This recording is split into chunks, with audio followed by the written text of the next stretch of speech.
बाउला घर बनाइदिएको कोट पनि बनाइदिएको वर्ष पछि आएर घर बनाउने इँटा नि राम्रो पाएन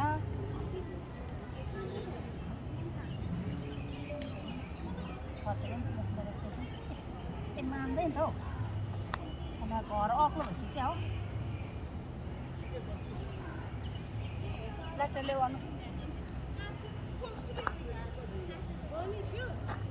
मनको सन्तोक मात्रै नि अब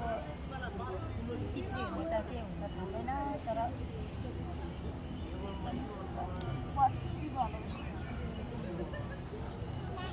राम्रोसँग बस्ने